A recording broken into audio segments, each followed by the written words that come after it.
Hey guys, it's Matthew here once again with a pretty late video on this character. I've been playing for a few days, but I did have a small break while going out to Brisbane, Queensland, and doing a bouldering competition with some friends. So I will hopefully have a YouTube video about that, a bit of a wrap up. There was a stream and all that as well.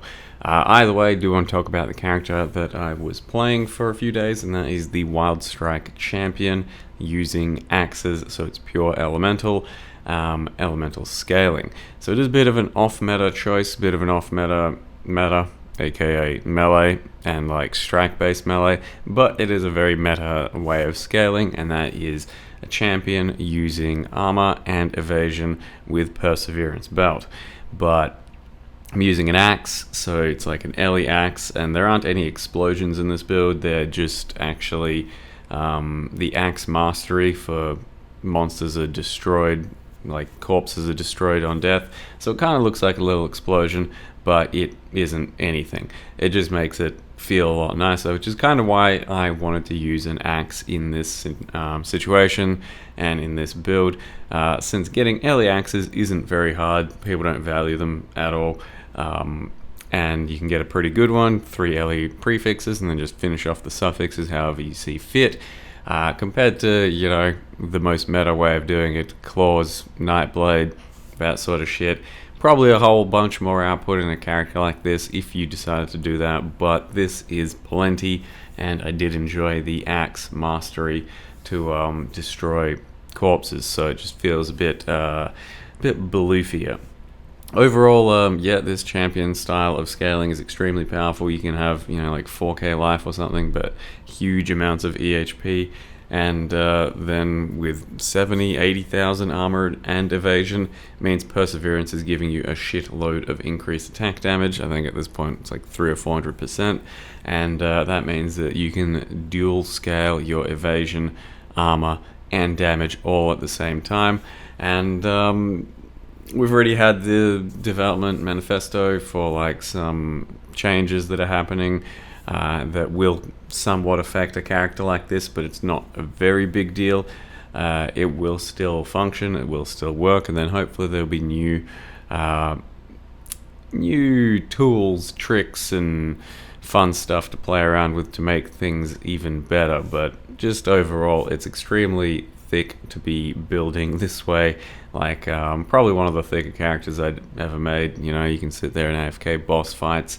It just really depends on what they're hitting with, because the build does also utilize Replica Abyssus, which is increased elemental damage taken, but you mitigate that with some spell suppress, and then hopefully a bit of regen, because the biggest problem ends up being ground degens from Arch Nemesis and various other bullshit.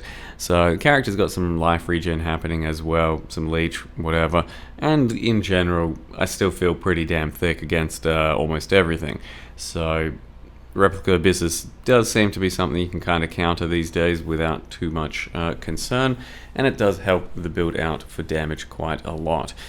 So we've done lots of mapping. It's very smooth for mapping. Wild Strike is, I think, a little bit slept on at the moment for clear, because you don't really need to do anything for it besides the usual stuff for a strike skill. Get some strike range, additional strikes, and then just all of its actual like base attacks seem to scale really well. Like the area, the projectiles, and the chain all just start out at such a high level that they will be clearing really nicely if you've got that strike range and if you've got that extra couple of strikes. Now this is like my first real test of a 4-way or some shit, and I did face tank a bit too much on something that was a bit too much of a damage mod. So there's a big damage mod on this map, and then I think I just took a bunch of Phoenix firestorms to the face. Otherwise the rest is pretty face tankable.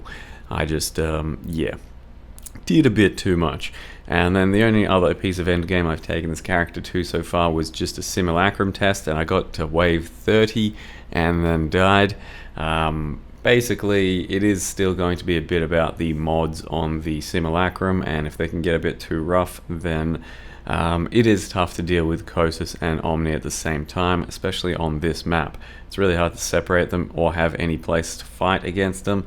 And the DPS isn't anything incredible. It ends up being like something like 5 million DPS, which is pretty reliable for how tanky and sustained DPS can be. But in Simulacrum, in the higher waves, you can have your DPS cut even further thanks to various map mods, and then you got to play around the bosses and shit. So it did feel a bit low for those higher waves. Clearing wasn't too much of an issue, it's just fighting the bosses, and eventually with some bad mods they can get you. So I got to wave 30 and it was pretty reliable up till most of that. So I'm pretty happy with that overall, I think. And it should be good for just about all endgame. Don't know about the Ubers yet, but that said, even though melee feels bad in Ubers and some characters will, it really is aspirational pinnacle content, and you shouldn't be judging every character based off of it, because the rest of the game, mapping, regular bosses, has felt pretty damn amazing as Wildstrike. In any case, let me show you how I've built the character so far and talk about some of the changes coming. So real quick, character's level 93, it went through mapping really quick and was just doing thicker and thicker maps, and you know, you can take on pretty bad map mods and all that. As we are fairly thick, we are a champion, so you know, perma fortification, this much armor and evasion at the moment, and then with flasks and stuff and some other buffs and shit, it does get pretty thick. And scaling off a perseverance belt, as mentioned, does give you quite a lot of increased attack damage based off of your armor and evasion. It's a very meta way of making an attack-based build at the moment as a champion. So we do fit in determination and grace. You got defiance banner, precision, and vitality. With the new sort of changes, which is mostly just removing the mastery. Sorry, it's taking a bit to load. Mostly just removing the mastery for reservation. It means that I probably won't be fitting like vitality into the build, I think, which isn't a huge deal. Like it was more of a deal sweetener at the end just to fit in some extra regen, or maybe a bit less precision, which is still doable with some accuracy on gear. Yeah, look, it's not the end of the world for something like a champion. Maybe it'd be a bit worse for some other things, and Defiance Banner getting cut in half is going to take away like 3,000 or 4,000 armor and evasion for my build. It's going to be more of an impact for characters that don't have a lot of armor evasion, because, you know, that's kind of the whole point, that not everyone should just have instant access to all the armor and evasion quickly, just through a Defiance Banner, something like that. Champion will still be able to use Defiance Banner and, or, you know, scale armor evasion pretty potently. So besides that, I'm not sure there were too many other changes. I mean, hopefully there'll be more sort of positive changes in the right direction for something like a Wildstrike or all kinds of melee shit. We'll see. Maybe just some fun new tools. But Wildstrike, it's a skill that rotates a few different attacks that kind of look like spells, and just by itself, from the start, it feels pretty good. All it really needs is damage, and then, you know, attack speed is nice, so you can rotate through your skills a bit faster. And then on top of that, some strike range, which I don't have too much of, but just a little bit helps, and then additional strikes, so just gloves with 2 additional strikes. Even 1 additional strike is completely fine, and then, you know, you spec into this, just having an even more additional strike, so 2 is the implicit, just gives you better clear. But you really only need 1 to begin with, and then getting an additional 1 gives you more clear. Getting 2 additional in the end gives you even nuttier and nicer feeling clear. So besides that, we do use the utilize the axe nodes, because they're good for crit, and then we have enemies killed by your hits are destroyed. Since we are perma onslaught, increased effective onslaught. Likewise, we've also got this node for increased effective onslaught, and then some armor evasion. Currently using a Watcher's Eye for vitality and anger. So the other big sort of deal there is not using Divine Blessing anymore, which just means that you'd probably be running anger permanently and then get rid of wrath, which does hurt a little, but it's still not that big of a deal for this build. And especially because Currently, I run around and rarely press my Divine Blessing. It's just a bit of a nuisance, and it doesn't even trigger my adrenaline very often currently, just because I've got a lot of regen, and I haven't made it cost any more. So I think that'll be fine too. Obviously, your maximum output is going to be lower than that, than potentially, but you know, you'll get around it, I think. We then have an axe. So I just started out with 3 good prefixes. I then, most of the character that you just then saw was with only 1 suffix. I was using like a crafted 15 attack speed. But recently I finished off the axe by locking prefixes, unveiling, and I happened to get increased attack speed as the unveil. I then exalted on accuracy, and then we have double damage focus. So it's pretty well made or finely tuned axe at this point, but just 3 LE mods and then attack speed is what I had for most of this character's life. It doesn't really need crit or anything. As long as you are still abusing Secrets of Suffering, then, you know, good shit.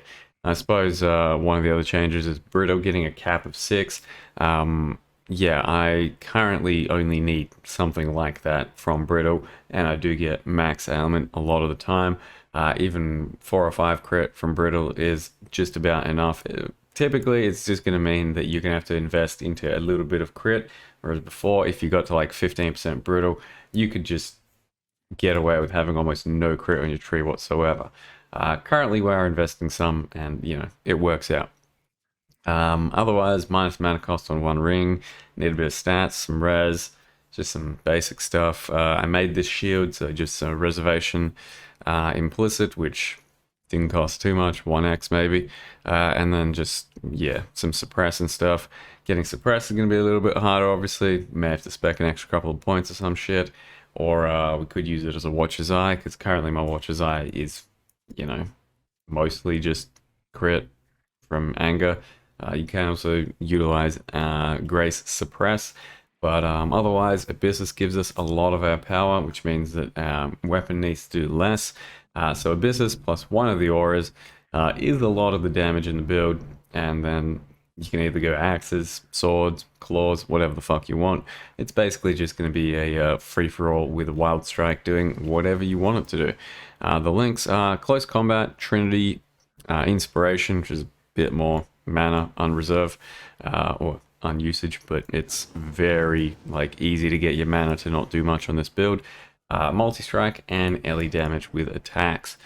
Yeah, not much else to really mention here, I don't think. Champion being used, I suppose, for the usual shit. Bunch of auras and stuff. Yep. And I was actually trying this for the first time, going all the way down here and just making it so Molten Shell is a lot more reliable. It's a pretty cool node, and it does reduce your cooldown to a decent amount, so, you know, almost sub 3 second cooldown, then it lasts a bit longer. It does make Molten Shell quite a bit more potent when it's so powerful with this amount of armor, but it wasn't strictly necessary. And I needed the mana leech when fighting like the thickest of Kosises. Otherwise, yeah, I was just doing that. So yeah, not too much else to really mention. I do think Wild Strike, as I said, a little bit slept on. It does take a bit to, you know, get it to feel really good, but as a skill, it doesn't feel like it really needs too much sort of extra scaling to itself to do the good clear. So definitely can do that instead of like Lightning Strike as an option. Lightning Strike's just gonna, you know, do more damage on like single target and shit. The big thing is I think that Lightning Strike has a Vile skill, whereas almost nothing else in this category does, and that's what really sets them apart. So yeah. And the chest we made ourselves, so just grabbed a Fractured Life and spammed essences of loathing until something good happened. Suppress plus something, and that something was life regen, so that was cool. And then suffix can be changed, unveil, boom, there it is. So yeah, pretty good character, hopefully going to take on a few bosses, but for the most part I do need to start one more final project for the league, I think. Hope you guys enjoyed this little video. Thank you very much for watching. See you next time.